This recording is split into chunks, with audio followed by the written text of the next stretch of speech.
4차 산업혁명에 대해서 이미 알고 있으시겠지만 산업혁명의 특성을 다시 한번 생각해 볼 필요가 있습니다. 혁명이라는 단어는 질적인 변화를 동반하는 것을 의미합니다.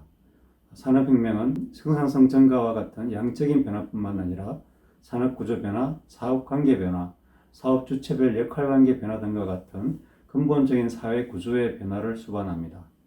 예를 들어 1차 산업혁명에서 사회의 주역이 봉건 영주와 같은 귀족층에서 자본주의 부르주아지로 옮겨간 것 같은 변화가 일어났습니다. 4차 산업혁명도 이와 같이 시장 구조가 변하고 기업의 먹거리가 달라지는 질적인 변화가 있을 것으로 보고 대비해야 할 필요가 있습니다. 최근의 사례를 보면 우리나라에서도 기존 택시업계와는 전혀 다른 비즈니스 모델을 가진 타다나, 카카오티, 카풀이 등장해서 택시업계와 경쟁하는 일이 벌어졌습니다. 정부가 택시업계에 손을 들어줌으로써 기존 시장 체제가 보존되기는 하였지만 해외 사례를 보면 우버가 처음에는 불법이었지만 경쟁력 있는 서비스와 기사들에 대한 높은 처우 등으로 인해 합법화되어 지금은 택시 시장을 대체하고 있습니다. 해외의 트렌드와 4차 산업혁명이라는 관점에서 보았을 때 정부의 조치가 적절했는지에 대한 의문은 있습니다. 이 같은 일은 건설 시장에서도 충분히 생길 수 있는 일입니다.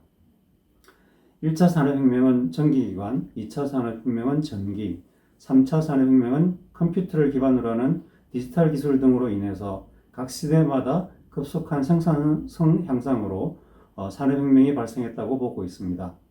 4차 산업혁명은 사물 인터넷과 인공지능 등에 의한 초연결성과 초지능성에 기반한 생산성 향상으로 설명되고 있습니다. 2016년 초에 주창되기 시작한 4차 산업혁명은 현실 세계와 컴퓨터 속의 가상 세계가 연계되는 디지털 트윈 또는 CPS를 구현함으로써 생산성 향상과 더불어 상품 혁신으로 이어질 것으로 보고 있습니다. 스마트 시티는 4차 산업혁명과 연계되어 설명되곤 하는데 여기서는 스마트라는 용어에 대해서 먼저 생각을 해보겠습니다. 첨단 기술이나 상품을 표현할 때 최근에는 스마트라는 단어를 많이 사용하고 있습니다. 스마트 시티, 스마트 홈, 스마트 건설, 스마트 도로 등과 같이 대부분의 첨단 기술이나 상품에는 스마트를 첨부어로 사용하고 있습니다. 그런데 생각해보면 스마트보다 훨씬 첨단으로 보이는 단어들이 많이 있습니다. 인텔리전트, 디지털, 인포메이션, 오토메이션, 유비쿼터스 등과 같은 단어들은 어쩌면 스마트보다도 훨씬 첨단이고 고차원적으로 보입니다. 그런데 왜 지금은 스마트라는 용어가 대세가 되었을까요?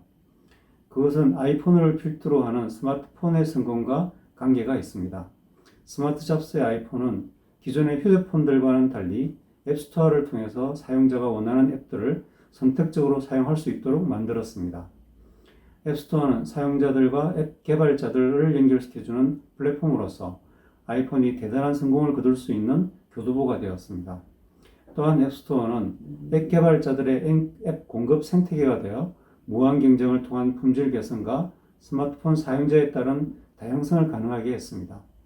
스마트폰의 성공을 통해서 정보통신 기술이 접목된 대부분의 기술과 상품, 서비스에는 스마트라는 용어가 붙기 시작한 것으로 보입니다. 스마트폰 성공의 핵심은 앱스토어를 기반으로 하는 플랫폼 비즈니스입니다. 이미 우리는 수많은 플랫폼 비즈니스 기반의 서비스와 상품들을 공급받고 있습니다. 기존의 산업은 대부분 파이프라인 사업으로서 상품을 기획하고 제작해서 판매하는 것이었지만 최근에는 판매한 상품을 플랫폼으로 한 고객 네트워크와 공급자 네트워크를 연계하는 플랫폼 비즈니스로의 밸류체인 확장이 이루어지고 있습니다. 스마트폰은 기존 휴대폰에 들어가던 대부분의 기술들이 그대로 사용되었지만 앱스토어와 같은 플랫폼 비즈니스에 의해서 전혀 다른 상품이 되었습니다. 그래서 애플사는 아이폰을 판매하는 파이프라인 사업을 통해서 고객 네트워크를 확보하고 앱스토어를 통해서 공급자 네트워크를 연결함으로써 플랫폼 비즈니스로 그 밸류체인을 확장하였습니다. 플랫폼 비즈니스를 통한 상품과 서비스는 파이프라인 사업을 다시 강화해 줌으로써 기존 사업도 활성화되는 선순환 효과를 만들어내고 있습니다. 스마트 시티를 도시의 첨단의 정보통신 기술을 접목한 것으로 설명하고 있습니다. 우리나라에서도 각 지자체마다 해당 도시를 스마트 시티로 구축하기 위한 노력들이 전개되고 있습니다. 보통 스마트 시티의 개발 주체는 각 지자체인 것으로 생각하게 됨으로써 정부를 중심으로 스마트 시티가 전개되고 있습니다. 스마트 시티의 대표적인 사례로 언급할 수 있는 것이 마스다르 시티입니다. 이 도시는 탄소 제로, 쓰레기 제로 도시를 표방하는 스마트 시티로 기획되었습니다. 아부다비 근처에 위치한 도시로 5만 명 인구를 수용할 수 있는 도시입니다.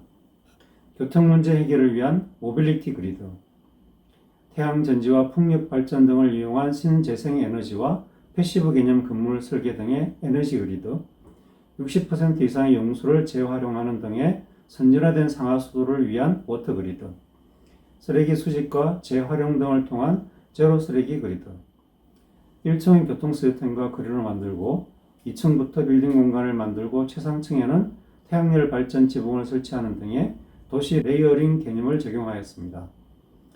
마스다르 시티는 사막 한가운데 건설한 스마트 시티로서 세계적인 관심을 끌었습니다만 화석 연료보다 비싼 신재생 에너지와 각종 시스템들로 고비용의 도시가 되는 것에 비해서 이 비용을 감당하기 위한 비즈니스 모델은 보이지 않습니다. 그래서 새로운 개념의 스마트 시티 마케팅을 통한 자금 유치 위주로 도시 개발이 진행되고 있지만 그 지속 가능성에 대한 의구심이 있습니다. 현재는 개발이 중단된 상태인 것으로 보이며 유령 도시로 변하고 있다는 사설도 있었습니다. 스마트 시티를 구축함에 있어 비즈니스 모델이 없는 정부 중심의 고비용 도시를 구축하는 것의 위험성을 보여주는 대표적인 사례로 생각됩니다. 스마트 시티를 일반적으로 도시로 이해하는 경향이 있지만 이는 잘못된 접근으로 보입니다. 개별 도시의 범위를 넘어서는 스마트한 서비스들이 일상화된 환경을 스마트 도시로 이해할 수 있습니다. 에어비앤비나 아마존, 카카오택시, 우버, 배달의 민족 등 플랫폼 비즈니스로 운영되는 다양한 스마트 서비스는 특정 도시에 국한되기보다는 전국이나 전 세계에 걸쳐서 지원되고 있습니다. 스마트 시티는 사물 인터넷이나 인공지능 등과 같은 하드웨어적인 정보 인프라 위에 소프트웨어 콘텐츠 등이 구성되며 그 위에 비즈니스 모델을 갖춘 스마트 서비스가 운영되는 체계로 이해할 수 있습니다. 애플이 아이폰을 판매함으로써 고객 네트워크를 구축하고 스마트폰을 플랫폼으로 하여 그 사업 영역을 확대하는 것과 같은 방식으로 주택이나 빌딩, 도로 등의 건설 시설물을 비즈니스 플랫폼화하는 것이 가능할 것으로 보입니다.